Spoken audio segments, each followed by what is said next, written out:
Feliz y bendecido jueves 11 de agosto del 2022. En el santoral hoy recordamos a Santa Clara, Virgen. Apenas a los 18 años suplicó al hermano Francisco de Asís que le permitiera compartir su vida. Así pues, se encerró en una casa en ruinas, cerca de la iglesia de San Damián, junto a la entrada de Asís. Su hermana Inés y otras jovencitas se le unieron para vivir en absoluta pobreza. Ellas fueron las primeras franciscanas. Murió el 11 de agosto de 1253, a los 61 años, canonizada en 1255 por el Papa Alejandro IV. Lectura del Santo Evangelio según San Mateo. En aquel tiempo, Pedro se acercó a Jesús y le preguntó: si mi hermano me ofende, ¿cuántas veces tengo que perdonarlo? ¿Hasta 7 veces 7? Jesús le contestó: no solo hasta 7, sino hasta 70 veces 7. Entonces Jesús les dijo: el reino de los cielos es semejante a un rey que quiso ajustar cuentas con sus servidores. El primero que le presentaron le debía muchos millones. Como no tenía con qué pagar, el Señor mandó que lo vendieran a él, a su mujer y a sus hijos, y todas sus posesiones para saldar la deuda. El servidor, arrojándose a los pies, le suplicaba, diciendo: ten paciencia conmigo y te lo pagaré todo. El rey tuvo lástima de aquel servidor, lo soltó y hasta le perdonó la deuda. Pero apenas había salido aquel servidor, se encontró con uno de sus compañeros que le debía poco dinero. Entonces lo agarró por el cuello y casi lo estrangulaba mientras decía: págame lo que me debes. El compañero se le arrodilló y le rogaba: ten paciencia conmigo y te lo pagaré todo. Pero el otro no quiso escucharlo, sino que fue y lo metió a la cárcel hasta que pagara la deuda. Al ver lo ocurrido, sus compañeros se llenaron de indignación y fueron a contarle al rey lo sucedido. Entonces el Señor lo llamó y le dijo: siervo malvado, te perdoné toda aquella deuda porque me lo suplicaste. ¿No debías tú también haber tenido compasión de tu compañero, como yo tuve de ti? Y el Señor, encolerizado, lo entregó a los verdugos para que no lo soltaran hasta que pagara lo que debía. Pues lo mismo hará mi Padre Celestial con ustedes si cada uno perdona de corazón a su hermano.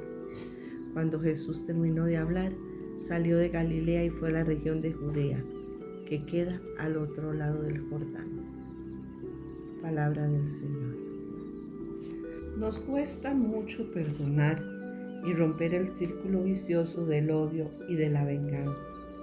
¿Será el perdón una actitud para gente tímida que se deja pisar? Hay momentos en que explotan los nervios ante la ofensa y la injusticia y uno reclama: ¿es que tengo que ser tonto y perdonar para ser bueno?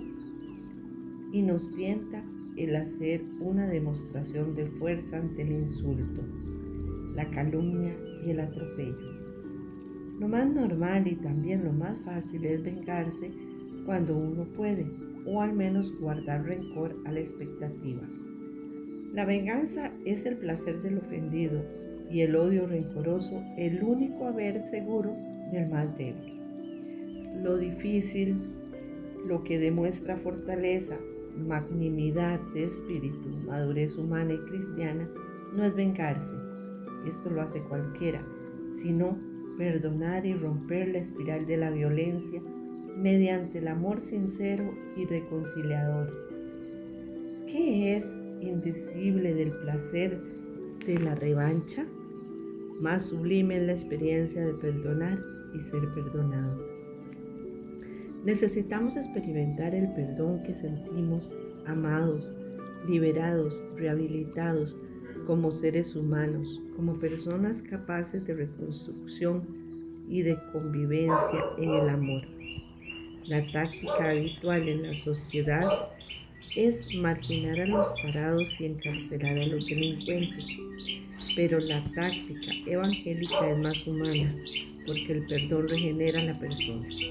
De hecho, el que no ha experimentado personalmente en su propia vida el gozo de ser perdonado porque es amado, difícilmente es capaz de perdonar a su vez y casi ni siquiera de ser persona, suplantando la ley del talión y del odio por la actitud del perdón y el amor. Perdonar es posible desde el ejemplo de Cristo, como siempre. Él practicó lo que nos enseñó y mandó, estando Jesús para morir en la cruz víctima del odio mortal de sus enemigos, teniendo el poder suficiente para confundirlos. No obstante, optó por hacer justicia a lo divino, es decir, perdonando y venciendo el mal con el bien. Amén. Señor, te pido que mis ojos vean lo mejor de la gente, que mi corazón perdone, que mi mente olvide lo malo y sobre todo, que mi alma nunca pierda la fe en ti. Amén.